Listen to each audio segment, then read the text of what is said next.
Isipin mo to, habang nagbibilang na ang buong mundo ng countdown sa bagong taon, isang Pinoy ang kumakanta sa loob ng exclusive Mar-a-Lago Club, at ang audience mismo ang US President na si Donald Trump.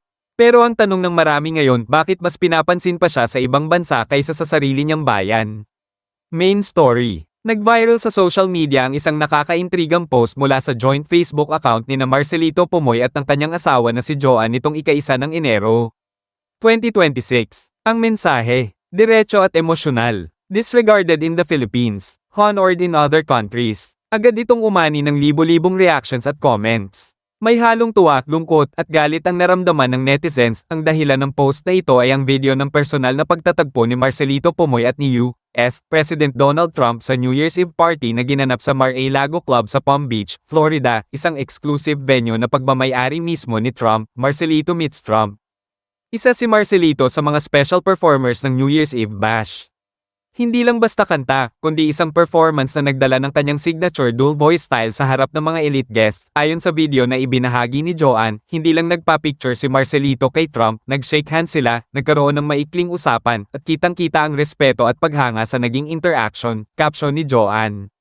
Marcelito Pomoy not only took photos but also shook hands and had a brief conversation with President Trump. Congratulations, Hearty ko. We are so proud of you. See you soon. Netizen reactions. Syempre, hindi nagpahuli ang netizens, may nagsabi. Grabe, mas kilala pa siya sa Amerika kaysa dito sa atin. Isang comment naman ang nagsabing, Pinoy ka, pero sa ibang bansa ka talaga bibigyan ng halaga. May ilan ding nagtanong, bakit parang tahimik ang local media sa ganitong achievement? Pero may mga kontra rin. Hindi naman siya disregarded. Baka hindi lang updated ang ibang tao. At ang pinakamainit na tanong, political ba to o pure talent recognition lang? Historical background, sino ba si Marcelito Pomoy?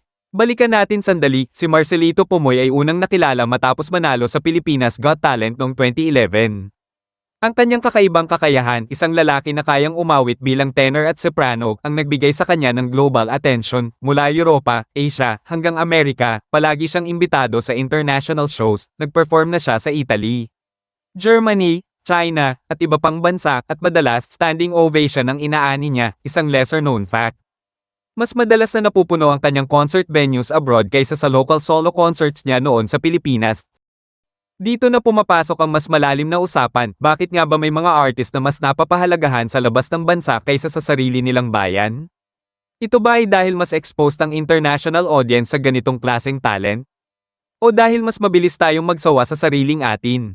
May nagsasabi rin na minsan, kailangan munang kilalanin ka ng banyaga bago kayakapin muli ng kapwa mo Pinoy. Pride ba ito ng Pilipinas o patunay na mas pinahahalagahan tayo sa ibang bansa? I-drop ang opinion mo sa comments, gusto naming mabasa yan. Kung nagustuhan mo ang ganitong kwento ng Pinoy Pride, Real Talk, at Showbiz Commentary.